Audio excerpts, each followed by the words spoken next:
8 hours ago. Spoilers ahead for Avengers: Endgame. The Marvel Cinematic Universe has changed the landscape of filmmaking forever. Serialized storytelling has since become commonplace, as major blockbusters interconnect and cross over. But while there might be multiple shared universes releasing new blockbusters, it was Marvel Studios that introduced it to the world through Phase 1. Since then, the MCU has grown exponentially, and it's also become a more interconnected place. Avengers: Infinity War and Endgame allowed the various franchises to collide, resulting in fun new character pairings.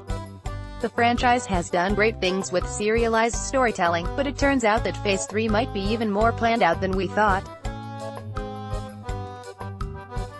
Namely, that the entire Infinity Saga will add up to a total of 3,000 minutes. Spider-Man: Far From Home's runtime was recently revealed to be 129 minutes, which on the high side for the MCU, but nowhere near the runtime of the last two Avengers flicks. But when you add that number to the sum of the MCU's time on screen, it equals 3,000 minutes. Marvel fans on social media noticed this, and believe it's a direct reference to Tony Stark's fate in Endgame, and the heartbreaking line, "I love you 3000, since Avengers: Endgame hit theaters 2 months ago. I love you 3000 is one of the most popular lines of dialogue, which was actually Robert Downey Jr.'s idea. The first time it's uttered is by Tony's daughter Morgan, as he tucks her back into bed in the movie's second act. He eventually repeats it back to her via a final message he recorded before the time heist. It's an emotional gut punch, and one that's further punctuated by the full runtime of the Infinity Saga, including Spider-Man: Far From Home. Related, the 25 most emotional moments in Avengers: Endgame. Marvel Studios hasn't made any official announcements or comments regarding the cumulative runtime of the MCU, but it seems unlikely that this was happy accident.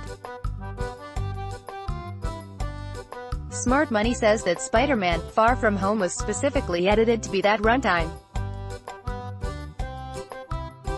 It wouldn't necessarily affect Jon Watts' cut of the highly anticipated sequel, as the credits could be altered to properly meet the runtime, and hit that satisfying 3K minute mark for the greater franchise. While the hardcore fandom might be losing their minds over the runtime of the Infinity Saga, it's also unlikely that the studio has been planning this all along, and methodically cutting the theatrical releases of each new blockbuster. Still, it's one more final nod to the fans, a reward for spending the last decade watching all 22 movies in theaters. Spider-Man: Far From Home is the final installment of Phase 3, and will reveal how the MCU is moving on after the insane events of Infinity War and Endgame.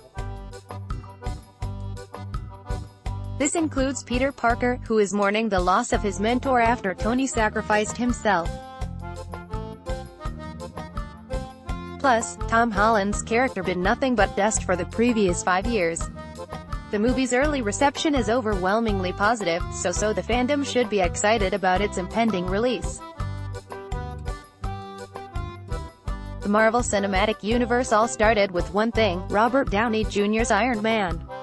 While the character was less of a household name at the time, the MCU blockbuster made a ton of money and kick-started an entire shared universe. So it's fitting that Tony Stark would be both the beginning and the end of the Infinity Saga.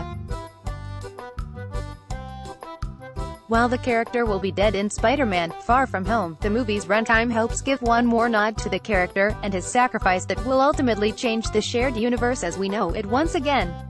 While we shouldn't expect Tony Stark to physically appear in Spider-Man: Far From Home, his presence appears to be a big part of the upcoming blockbuster's overall narrative.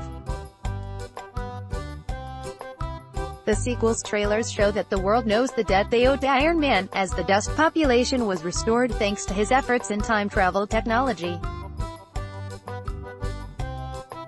He ultimately wielded the power of the Infinity Stones to destroy Thanos forever, although his non-powered human body fell from the weight of the stone's raw power and radiation.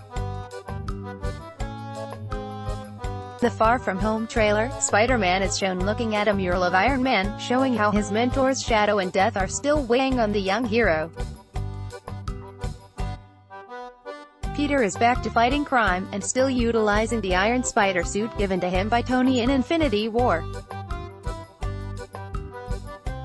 Some local cops ask him if he's going to be the new Iron Man, which will also no doubt be a plot point and overarching question in Jon Watts' highly anticipated sequel. I have to wonder if I Love You 3000 will live on within the Marvel Cinematic Universe in the franchise's mysterious future. There are certain lines of dialogue that have become motifs throughout the long-running property. For instance, Captain America has uttered, "I can do this all day," countless times throughout his tenure within the MCU. Maybe Iron Man will be memorialized in this way throughout the next stage of the franchise. Spider-Man: Far From Home has a ton of narrative possibilities to explore, with the added pressure of being the first Marvel release after Avengers: Endgame.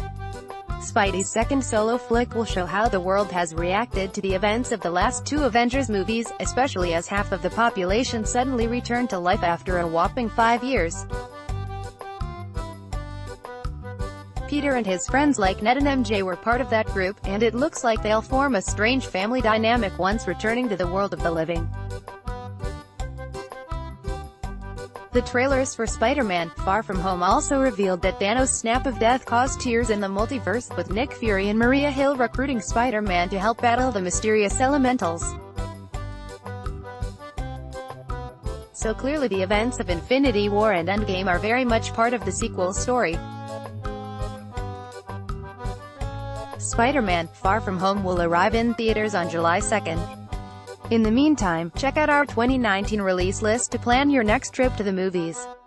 Blended from around the web, let's block ads.